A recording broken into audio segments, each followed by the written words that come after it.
What then is the American, this new man? That question comes from J. Hector Saint Jean de Crèvecoeur. Well said. In Letters from an American Farmer, published in 1782. And honestly, it's kind of a perfect question for today's review because APUSHers, Units 1 through 4 are basically one long argument over what America even means. Who belongs, who gets land, who gets liberty, who gets power, who gets written into the story, and who gets pushed out of it. Who gets pushed out of it? Pushed. Yeah. Y'all got pushed. So Crèvecoeur imagined America as a place where old European identities melted into something very new. But that vision had enormous blind spots because it didn't fully include native nations whose lands were being taken. It didn't include enslaved Africans whose labor built colonial wealth. It didn't include women as equal political actors, and it also didn't include the millions of people who experienced American expansion not as opportunity, but as dispossession. And that's the thread for this whole special review episode. We're focused on the making of America and the contradictions inside that process. From roughly 1491-ish to 1848, we're going to move from indigenous worlds before European contact to European colonization, and then into imperial crisis, revolution, and constitutional government to market expansion, Jacksonian democracy, reform movements, Keep going. and Deep breath. Finally the Mexican America. That's a lot to cover. That's a lot. We got a lot to do. And, but that's because it's a lot for us we want to make sure we get over it so everybody knows what's on the AP exam. And the goal here, remember, is not to necessarily memorize every single name and date, but it's to really understand patterns. Exactly. So today we're going to move very fast, but not randomly. We're going to look for things that matter most: causation, comparison, continuity, I love it when you do that. change, and contradiction. And if you can explain how contact changed the Atlantic world and how colonies developed differently, why the revolution happened, how the new republic struggled to define democracy, and why expansion intensified conflict over slavery, you are in good shape. The best shape. So let's do this unit by unit. So Unit 1, Native Societies, European Exploration, and the Columbian Exchange. Unit 2, British colonies in the Atlantic world. Unit 3, Imperial Crisis, Revolution, and the New Republic. Unit 4, Democracy, Markets, Reform, Expansion, and the Road Towards Sectional Crisis. No trivia, no filler, just the stuff that pays off. Maybe a little bit of trivia.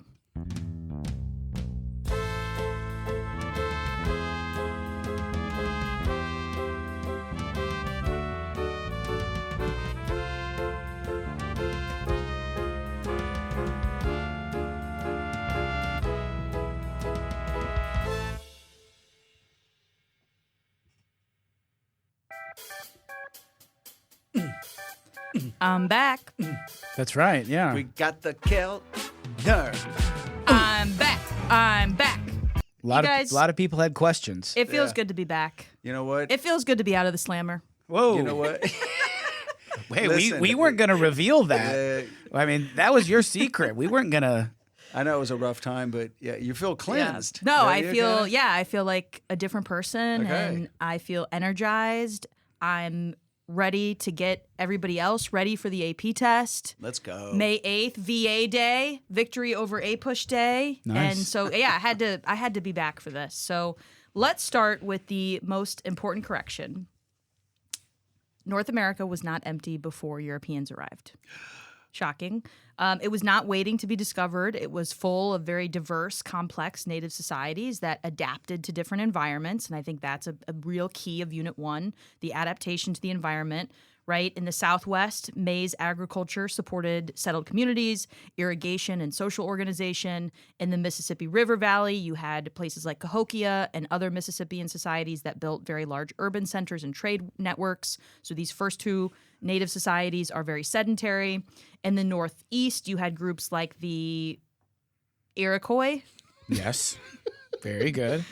who developed political alliances and agricultural systems based around crops like corn and beans and squash. The Three Sisters. I think that Garrison put a really difficult native name for me to pronounce in there on purpose instead of Iroquois. I changed it to Iroquois. Is it Haudenosaunee? Yeah. Yeah, well done. They're basically Iroquois, though. But you speak Lakota Sioux, so true. you could pick up on That's these true. sorts of things. That's true. I would never want to disrespect any native culture by mispronouncing it. So then we move to the Great Plains. Many groups lived through a mix of hunting and gathering and agriculture before the arrival of the horse from the Spanish transformed life later.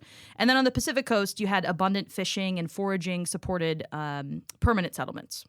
Okay, so the exam really is focusing on comparison here. So we don't want to say Native Americans just lived in harmony with nature. I think a lot of times students make this mistake of saying that it was this Native American, the stereotype that you imagine, just enjoying nature and then they were happy. And no, it's way too vague.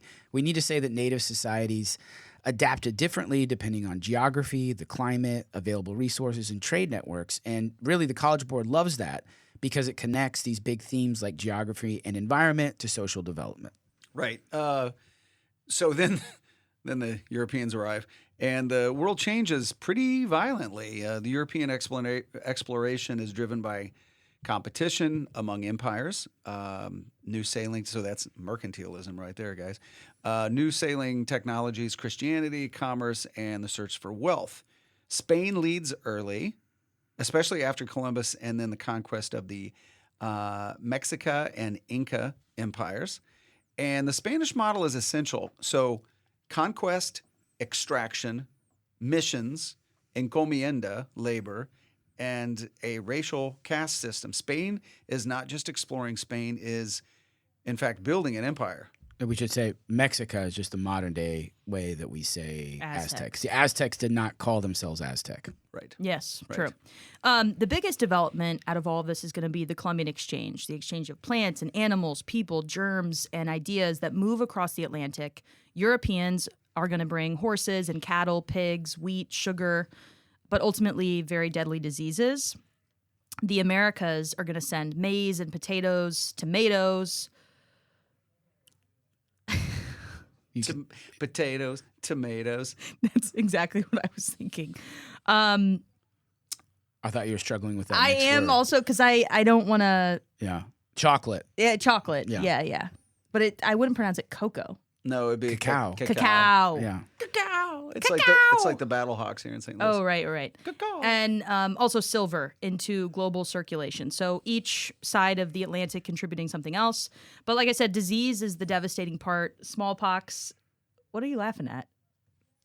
I'm just admiring your Okay. delivery. Smallpox That's all. and other epidemics are going to destroy indigenous populations on a really massive scale. And some of the estimates are about 90% of indigenous Americans are going to succumb to these European diseases. And that demographic collapse really makes conquest easier and possible for Europeans and reshapes labor systems. Which leads directly to another AP essential point, and that is labor. That becomes one of the major questions for Europeans to settle because Europeans want land and wealth, but they need workers. In the Spanish Empire, native labor is exploited through systems like an encomienda system, which can be seen as sort of a preview of what the plantation system in North America. And over time, as native populations decline for reasons like disease and resistance, plantation economies begin to expand. Europeans are going to increasingly turn to enslaved African labor. So already in Unit 1, we have three worlds that are colliding: Europe, Right. Africa, and the Americas. Yeah, and colliding's a much better word here than blending, certainly. And it's not just an exchange. The exchange is plus conquest, exchange plus violence, exchange plus adaptation. So native peoples did resist. They did negotiate. They traded, converted, blended practices, and fought to preserve their own autonomy. Europeans often misunderstood native ideas about land, gender, diplomacy, and power. Like, I don't get it. Why don't these people want to own stuff? Why don't they put up fences? Right, exactly. And so native ideas about land, gender, diplomacy, power. Native peoples often misunderstood European ideas about permanent land ownership, empire, and Christian conversion. And I think that's one of the most important Unit 1 themes, the idea of different worldviews, that Europeans often viewed land as property to really be claimed and fenced and owned, whereas Native American societies, even though there are so many of them and such diversity, collectively, they really understood, though, land use through kinship or through seasonal movement, diplomacy, and collective claims. And those differences continued to create conflict over and over and over again. So if we're thinking about a quick exam connection, Unit 1 is not the biggest unit by percentage, but it is foundational for understanding what comes next. So it gives you context for everything that comes after. So if you see a question on European colonization or the Columbian Exchange, native adaptation, or later labor systems, know that Unit 1 is really the setup for all of that. Right. So Unit 1 is, in one sentence, before Europeans arrived, Native North America was diverse and complex. After contact, the Columbian Exchange, disease, conquest, and labor exploitation transformed the Atlantic world. And here's the trap to avoid for Unit 1. Do not make indigenous peoples passive. They are historical actors. They adapt, they resist, they negotiate, and they do shape outcomes.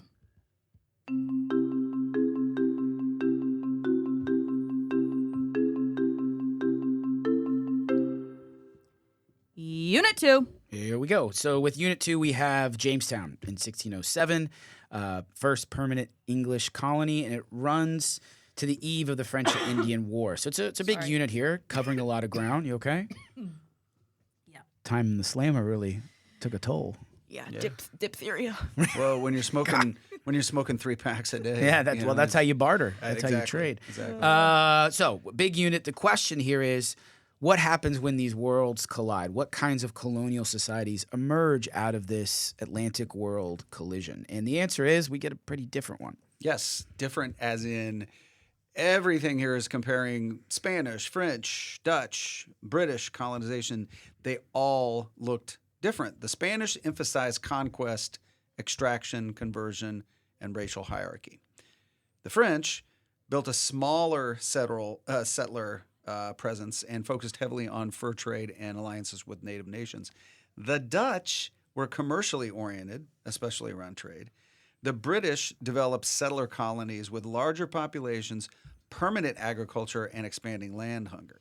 And that's, we really care about the British because we are in U.S. history and the 13 original colonies came from the British. So we're speaking in English we right are, now, yeah. to you. And British regions developed differently, and that's probably the most testable Unit 2 idea. So let's talk about New England first. It's shaped by Puritan religion, town life, families, small farms, and a colder climate. The Chesapeake, which would actually be the first region in 1607 with Jamestown, is shaped by tobacco, not cotton, not yet. Not yet. Tobacco, a plantation economy, a male-heavy population at first, and a labor system that moves from indentured servitude toward racialized slavery. And then you have the middle colonies, and they are more ethnically and religiously diverse with grain production and commercial farming. And then you have the southern colonies, and they become increasingly tied to plantation agriculture and slavery. If we think about the Chesapeake, it's especially important because it really is a place where labor systems first sort of change. In early Virginia, you had many workers that were European indentured servants, meaning that they really were there in the New World because they had sold their labor for a period of time, 4 to 7 years, and the expectation was when they would work off that time, they would be given their freedom and land and pursue their dreams. But then we get Bacon's Rebellion in 1676, and really it's mostly poor whites, former indentured servants, those who don't have much access to land, who are paying taxes, having problems with Native Americans. They rise up and they resist and they try to overthrow the colonial government, which leads colonial elites, who are now pretty fearful of this rising class. And these elites basically say we need to start shifting more toward permanent African labor and chattel slavery. This doesn't mean that Bacon's Rebellion single-handedly caused slavery, but it's one of those explanations to help us understand why colonial elites started to turn toward racial boundaries and why slavery becomes more central. Yeah, and everything that they're doing in the South, from the Chesapeake on down to the deeper South, it's about money. It's about making money, whereas the first word that you should associate with the northern colonies, before we get into that, is it's social stuff. It's social forces, economic forces in the South. So, and by the early 1700s, getting back into that, in Jamestown, slavery, or the Chesapeake, slavery is not just one labor system among many. It is becoming the foundation of plantation wealth, especially in the South and the Caribbean. So slave codes make slavery hereditary, racial, permanent. The Atlantic slave trade connects Africa with Europe and the Americas in a very brutal commercial system. So when students ask, when does slavery become central? It's Unit 2. That is the answer. And another theme that we could connect to Unit 2 is that enslaved people, like Native peoples, are not passive either. They resist through work slowdowns, escape, cultural survival, family formation, religion, and rebellion. And the Stono Rebellion in 1739 from South Carolina is a key example of armed resistance in this colonial period. And it's often forgotten, it's sort of left out of the story, that the Stono Rebellion is an early example that I think students should hold on to. So at the same time, the British colonies, they're becoming more connected to Britain and to each other through the system of mercantilism, which basically says that colonies are there to enrich the mother country through trade, right? The Navigation Acts were put into place by the British government to control that colonial trade and sort of put parameters around it so it could be to the benefit of the crown. But for much of the period, Britain actually practices what later gets called salutary neglect, a very important concept. Yes, these laws exist on paper, but there's not much enforcement. Everything's kind of loosey-goosey. So that matters because from the beginning, colonists start to get used to this system of local control rather than top-down enforcement from the British Crown. Yeah, so it bears repeating again, salutary neglect. It's like, I see you, but I don't really pay attention to what you're doing over there. What we do a lot in about the last 2 weeks of school. Ooh. Nice, well said, yeah. You know what? Just do your work. Yeah, Spot just on. play the game, Yeah. please. So later when Britain tightens control after 1763, after the end of the French and Indian War, colonists don't experience it as normal government. They experience it as a change. Then that is how Unit 2 sets up Unit 3. And Unit 2 also includes major cultural changes. We have two. One dealing with politics, and that's the Enlightenment, which emphasizes reason, natural rights, and questioning authority. And then the Great Awakening, which is all about religion, especially Protestantism, which really emphasized emotional religion, personal revivals and conversions, very emotional preaching, and spiritual equality before God. And those two movements, they're different, but they both encourage people to challenge older hierarchies and older forms of authority. So citizens now are thinking about challenging kings, and the new lights in the First Great Awakening are thinking about challenging the old lights and wanting to have this more individual connection with their religion. And this is the important AP point. The revolution does not come out of nowhere. And so what we're looking for here is context. So colonists had already been practicing self-government. Think House of Burgesses in Virginia, Mayflower Compact in New England. They'd already been debating authority. They'd already been shaped by this Great Awakening and religious revival alongside Enlightenment thought. By the way, sorry, just because chronology does matter, you don't need to know every single date, but we're talking like 1720s, 30s, 40s here. Yep. The Enlightenment comes across the Atlantic around the late 1600s into the early 1700s, and the First Great Awakening, 1720s, 30s, 40s-ish. Yes, ish. Everything's kind of ish. Everything is kind of an ish. And Native European relations remain central in this unit too. Trade can create alliances, but land hunger creates war. King Philip's War in New England shows how devastating English expansion could be for Native peoples. In the Southwest, you have the Pueblo Revolt, showing Native resistance against Spanish religious and labor demands. Along the frontier, Native nations often use diplomacy to play European powers against one another. In this instance would be France versus England. All right, Unit 2, one sentence. European colonies developed distinct regional economies and societies tied together by Atlantic trade, slavery, imperial competition, and growing colonial self-confidence. So for the exam, remember three big comparisons. 1, European colonizing powers. 2, those British colonial regions. And 3, the different labor systems. If you can outline those and compare them, you can definitely handle a lot of Unit 2 questions.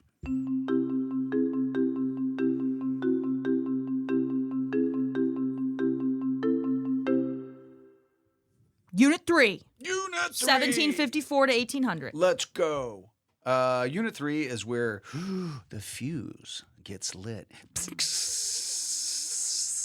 That wasn't a very good fuse noise. But anyway. You know what's getting lit? This review. Yeah. Yeah. You know it what's is. getting lit? Studying. Yeah. Studying is so lit. It's so, yeah. That's what all the kids are saying. They do say that. Okay, yeah. Our students. So the French and Indian War begins in 1754, and it's really a small part of a larger 7 Years' War, and it ends in 1763 with Britain victorious over the Frenchies. But victory creates some problems, and Britain wins a huge empire, but it also has a huge debt now.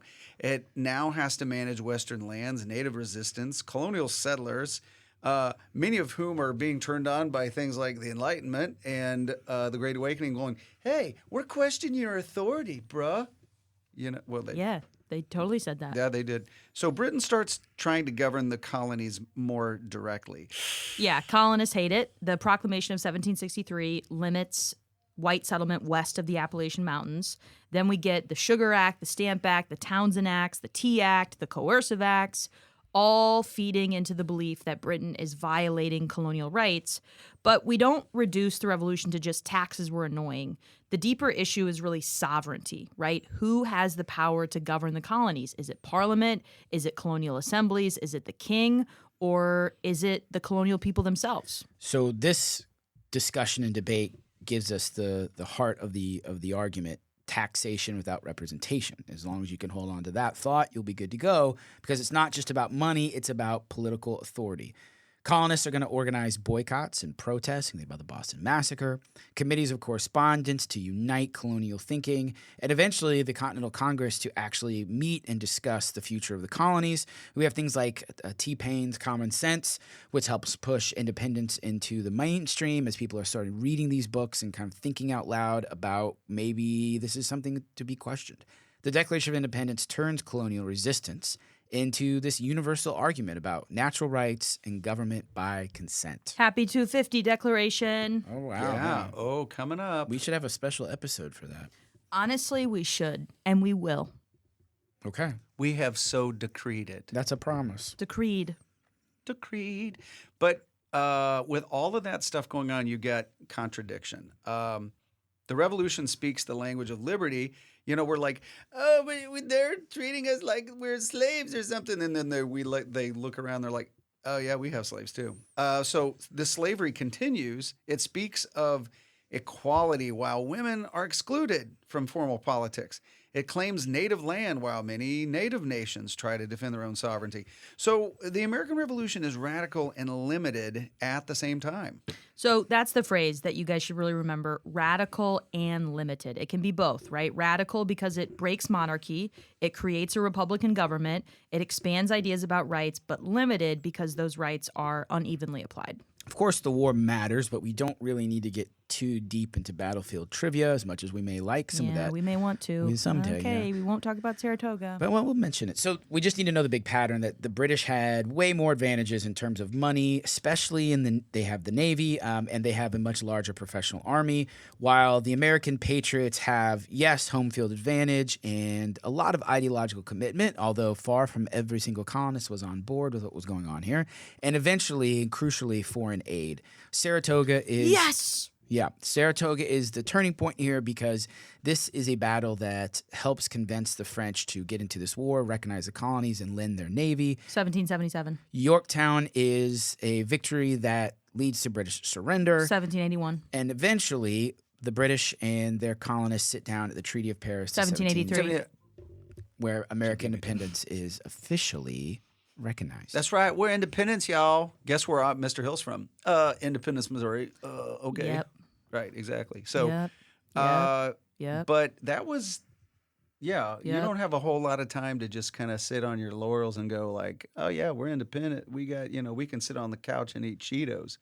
Winning was easy. Oh, Oh, messed boy. it up. Oh, yikes. God. Yikes. That was your moment. Winning was I could The see beautiful you. part about that is like, you messed up the word easy. Yeah.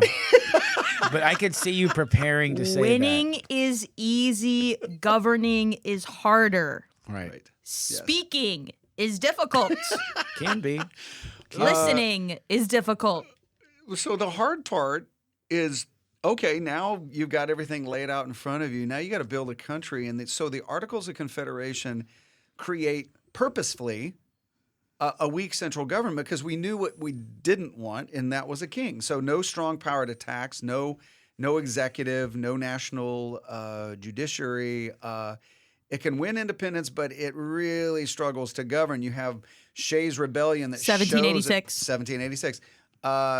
That exposes that weakness. Farmers in Massachusetts protest debt and taxes, and national leaders panic. If the government cannot maintain order, and by the way, Shays' Rebellion is put down, but then I think all the other states realize, wow, what if that would have happened in our locale? And it wasn't easily put. I mean, it took a while for Yeah. that thing to fade. If it wasn't for a bunch of rich people in Boston hiring private detectives or Mercenaries. mercenaries. Thanks. That was a better one.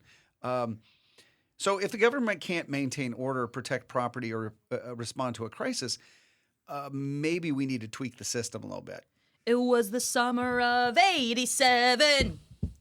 So I had AI make a song called The Summer of 87 yesterday after the summer of 1787, the Constitutional Convention. Really? Yeah. Because I hate the song Summer of 69 by, what's you that guy's do? name? Brian, what's Brian his name? Adams? Yeah, I hate that song. I hate it. Really? Because one time I was getting a haircut and it played on a loop for like 2 hours. Okay, that's reasonable. So, but the I was song thinking itself- about it and I was like, okay, song. the summer of 87, right? With the Constitutional Convention. So anyway, now my students will never forget. Those Are you first guys when the lines of Constitutional that Convention song was. Are you are singing for us killer, now? though. I forget the lyrics, Okay. but it Well, was sing us the Brian Adams song since you heard it for 2 hours straight. no. Okay. And I'm he's not- got that rasp. I Yeah, bet, I ugh. bet Dr. Garrison's got that rasp. Yeah, Go ahead. You can do that. You know it. So Sing it. I don't know how it starts. it goes. Just it's sing like, the chorus. I got my first real 6-string. Bought it at the 5 and dime. Yeah. there Hate we go. it. Played it till my Hate it. fingers bled. No. Summer of Was the summer of 87. 87. Let's stick with Naturally. 87. Okay. Yes, so we need to change the Articles of Confederation because they're not working. So in the summer of 1787, the Constitutional Convention is going to create a stronger federal government. But the Constitution is still built on compromise, right? The Great Compromise, capital G, capital C, gives us the House of Representatives based on population. The Senate is going to get equal representation to make both sizes of states equally happy. But then we get the 3/5 compromise, in which enslaved people are going to be counted for representation a little bit, but denied any sort of rights. So federalism is going to divide power between national and state governments. We're also going to have checks and balances to divide power within the 3 new branches of the national government. So that's the idea, but we need ratification. And this is where we start to see disagreement. We have the Federalists who are arguing that the new Constitution is necessary to preserve order and union. We need a strong federal central government. And the Anti-Federalists, they fear that this new centralized power and demand protect. And so they're like, look, if we're basically creating an all-powerful government, how do we know that we have protections for our own individual liberties? Thus, the Bill of Rights is born and comes out of that debate. For AP purposes, the Constitution is not just a document. It's an answer to the weaknesses of the Articles and the bundle of compromises that come out of it over power, representation, liberty, and though it doesn't really explicitly mention it, slavery. Exactly. So the 1790s show how fragile the new system is. Hamilton wants a national bank. He's a Federalist, right? Federal assumption of debts. We just talked about that class today a little bit. Manufacturing and a stronger central government. Jefferson and Madison fear that concentrated power and they prefer an agrarian republic, sturdy yeoman farmers, right? With stronger state authority. That division helps create the first party system, which will be Federalists and Democrat Republicans. Foreign policy is going to make this all worse. The French Revolution is really going to divide Americans. Washington wants neutrality in the French Revolution. Jay's Treaty starts to anger Jeffersonians because we're going to stay neutral in the conflict. And then we have a quasi-war with France at the end of the 1790s, which really fuels Federalist fears about foreigners, but also about their political standing against Democratic Republicans. So they passed the Alien and Sedition Acts, which raise major questions about civil liberties and dissent and questions about the First Amendment. And then Jefferson and Madison are going to respond with the Virginia and Kentucky resolutions, which argue that states can actually challenge laws they feel are unconstitutional, which is not true. But again, it's a new nation trying to figure itself out. And so, these are arguments that are being made and put out there. The tension from all of this builds to the election of 1800. Jefferson defeats Adams, so Jefferson, the Democratic Republican, is defeating Adams, the Federalist, and we have, crucially, the first moment where power transfers peacefully from one party to another, and this is a huge deal. Exactly. Nice one, Mr. Hill. You know it's a big deal because you hear that high-pitched sound. I didn't know that was Mr. Hill. Huh? Yeah, it's Mr. Hill. And so now we have this moment where the new republic survives its first major partisan transition. So, Unit 3 in one sentence. Imperial conflict leads to revolution. Revolutionary ideals reshape government and society. And the new republic struggles to balance liberty, order, federal power, state power, and slavery. And this is one of the most important exam units. And listen up, everybody. Listen. This is my prediction for the DBQ. Is Unit here 3. we go. Yep, boy. there. These You will be heard it on- here what is first. that? Cashy? Maybe it'll be on. People can bet on it. Oh, yeah. We're not the encouraging predictions. that. Yeah. Not encouraging Kids that. don't gamble. No, please. I really think that just with America 250 coming up, I could Ooh, see that's a good I take. could see Unit 3 being the DBQ. I don't think there's been a Unit 3 DBQ since 2017. Dang. Subconsciously, the test writers are going That's to bold. want to Yeah, bold. connect. I love You that. heard it here That's a first. good That's my idea. prediction. And so, Unit 3 can show up as causes of the revolution, effects of the revolution, the Constitution, the first political parties, continuity and change from 1765 to 1800. And as always, our best answers are nuanced. We don't want to say the revolution changed everything. And we also similarly don't want to say, the revolution changed nothing. We want to say instead that it changed political structures and expanded Republican ideals, but it also left major inequalities unresolved. And really, that's what we want in our AP answers, complexity.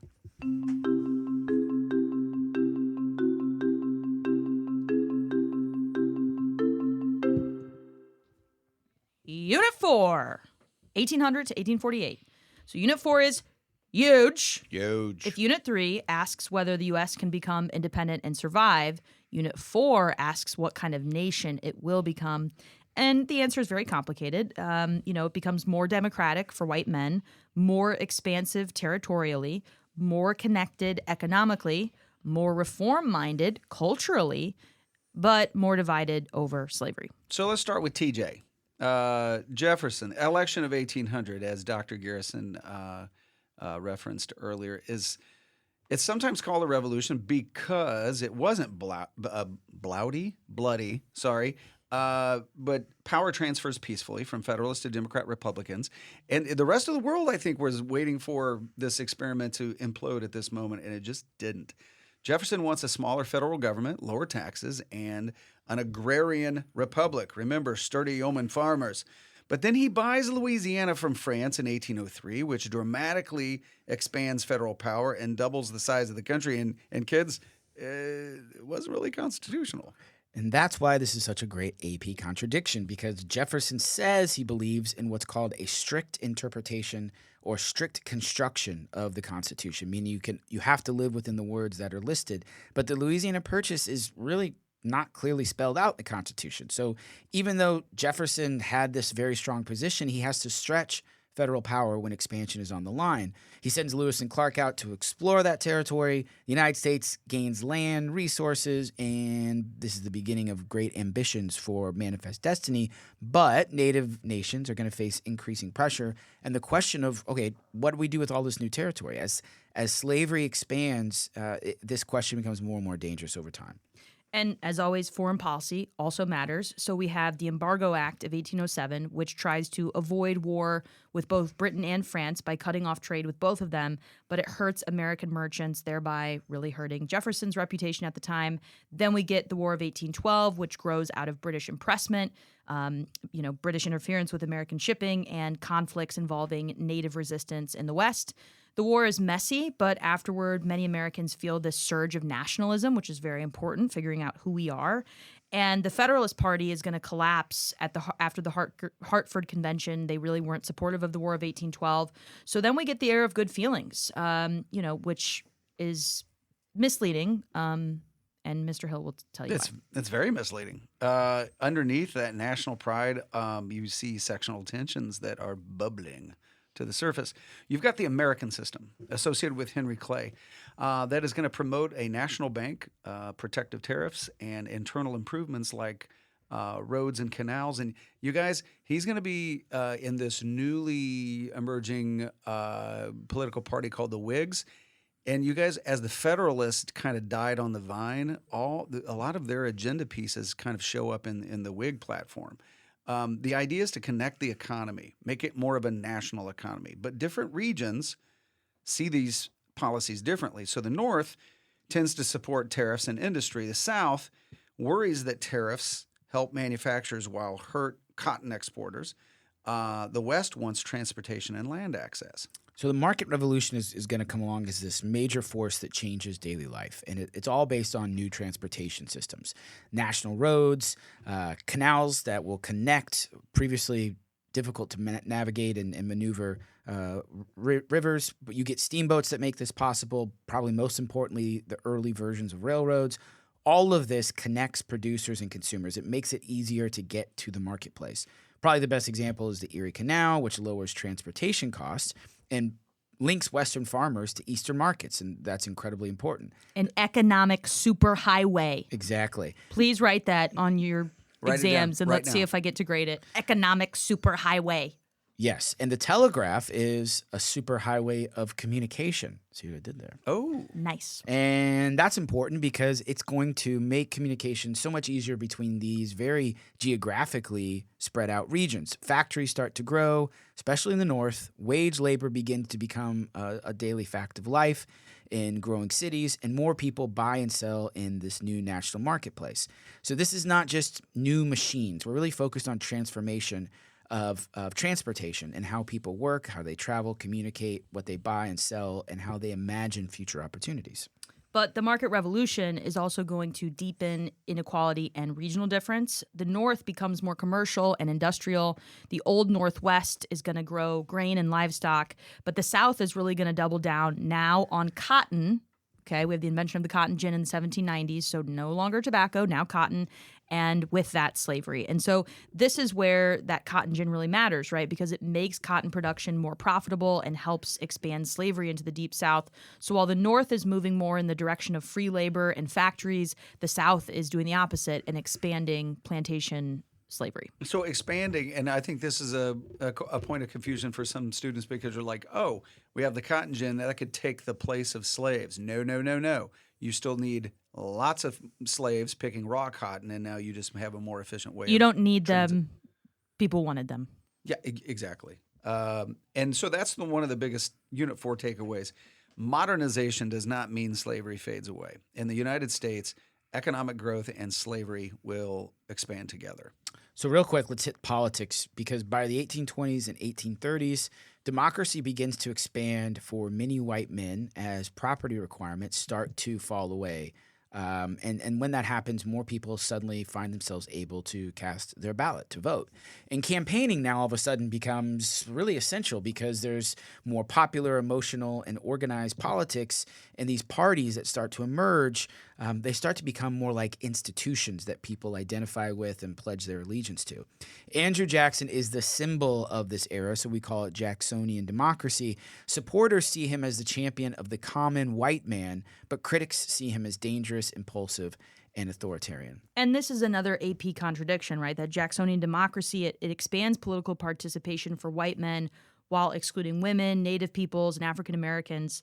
It celebrates the the people while enforcing slavery and removal of Native peoples. So that's really central here too, right? The Indian Removal Act of 1830 is going to lead to the forced relocation of southeastern Native nations, and specifically the Cherokee. They're going to fight removal legally and politically through Supreme Court cases. But the Trail of Tears, which begins in 1837, is really going to show the brutality of this expansion that's backed by federal power.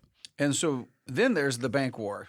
Jackson attacks the second bank in the United States as an institution of elite privilege. Remember, he's the seventh president, and he's really the first one that's not born with a silver spoon in his mouth. His opponents will argue that the bank stabilizes the economy, and that fight over the bank will help define the second party system, and that's Democrats versus Whigs. Democrats generally favor limited federal government, states' rights, and suspicion of concentrated economic power, while Whigs generally support federal action for economic development, including banks, tariffs, and internal improvements. And that helps us understand the importance of this issue known as nullification. South Carolina claims it can nullify federal tariffs it considers unconstitutional, really what they saw as a threat to the cotton industry. And Jackson, as president, serving as this federal power, rejects South Carolina's attempt at nullification and instead defends the Union, the nation. Henry Clay ultimately steps in to help craft a compromise on the tariff. But this matters because the crisis previews what will be later debates over states' rights versus federal authority and increasing sectional tension. You've been nullified. You've been nulled. And Unit 4 is also the age of reform. We now have the Second Great Awakening, about 100 years after the first one. And this one inspires people to believe that society can be improved, right? The first one is really just all about religion specifically and a relationship with God. This one is about using religion to improve society. So reformers are going to target alcohol through temperance, targeting prisons through rehabilitation of prisoners, education through public schools, and gender equality through women's rights activism, where we see the Seneca Falls Convention, the first women's rights convention in 1848, which is a key marker for women's rights. And there, they're going to release the Declaration of Sentiments, which is going to demand equality and directly echoes the language of the Declaration of Independence. And like all these other reform movements, abolition also grows. So William Lloyd Garrison demands, what up? How are you distantly related to William Lloyd? We're basically, the same cousins. Same guy. You guys look alike. Yeah, Same we're guy. alike. Yeah. And he's going to demand immediate emancipation. You've got Frederick Douglass, who uses his own life story and public speaking to expose the violence and the hypocrisy of slavery. You have Sojourner Truth that links abolition and women's rights. You have free black communities organizing churches, newspapers, schools, and mutual aid networks. But abolition also provokes intense backlash. Many white Northerners oppose slavery's expansion without supporting racial equality. Many white Southerners defend slavery more aggressively than ever. And enslaved people continue to resist through escape, rebellion, creating fictive kin networks, religion, and just everyday resistance. Probably a great example for students to hold on to is Nat Turner's rebellion in 1831 that really terrifies the South and will lead to harsher restrictions on enslaved and free black people. So the Reform era expands democratic ideals, but it also reveals how fiercely many Americans defend that inequality. Finally, we've got expansion. The Monroe Doctrine is going to tell European powers to stay out of the Western Hemisphere. And then we have Manifest Destiny, which really frames westward expansion as the nation's destiny, that Americans move into Texas and Oregon, California, and the Southwest, and that it is their destiny to do so. We've got Texas, who wins their independence from Mexico in 1835, Yes. 1836. And it will be then annexed about 10 years later by the United States. And that then helps lead to a war with Mexico. They're salty over our annexation in 1846, which begins the Mexican-American War. And the Treaty of Guadalupe Hidalgo in 1848 will wrap up that war, and it will give the United States a massive amount of territory called the Mexican Cession, which included California and much of the Southwest. And that is where Unit 4 will end, with victory, land, and crisis, because every new territory raises the question, will slavery expand there? The Wilmot Proviso, tries to ban slavery in territory taken from Mexico. It fails in Congress, but the debate is the warning sign. The issue that the founders compromised over is now exploding westward. All right, so Unit 4 in one sentence. From 1800 to 1848, the United States expanded democracy, markets, reform movements, and territory, but those same developments intensified conflicts over slavery, native sovereignty, federal power, and national identity. And for the exam, Unit 4, also very high value, right? You have the market revolution, Jacksonian democracy, reform movements, expansion, and slavery. They are all extremely usable evidence. You know, if you're writing an LEQ, I'm not going to say DBQ because the DBQ is not going to be on Unit 4. I'm saying it right now. They did it like 2 years in a row. That's solid, I think. But Unit 4 does give you really big categories to talk about: economic change, political change, social reform, territorial expansion, and sectional tension. Right. And the best thesis for Unit 4 usually sounds like a contradiction. So here it goes. American democracy expanded for some while exclusion and coercion deepened for others. That sentence will get you a long way. And these reviews episodes will likewise get you a long way toward getting that 5. We got one more to go. One more to go. Right, we'll do Units 5 through 9. Yeah. Yes. Or yeah, 2 Right? more episodes. Oh, yeah, we're going to do 2 more. Two We'll more split 'em up. episodes. They're coming your way. Keep a lookout. We're going to leave it here for now, though. Thanks for tuning in to APUSH for All. If you liked the episode, be sure to subscribe on Spotify, Apple iTunes, or YouTube. Leave us a review. You got a topic you want us to cover or any questions as we get closer to the exam, send it to us at APUSH for All on Instagram. Until next time, keep learning from yesterday to make sense of today.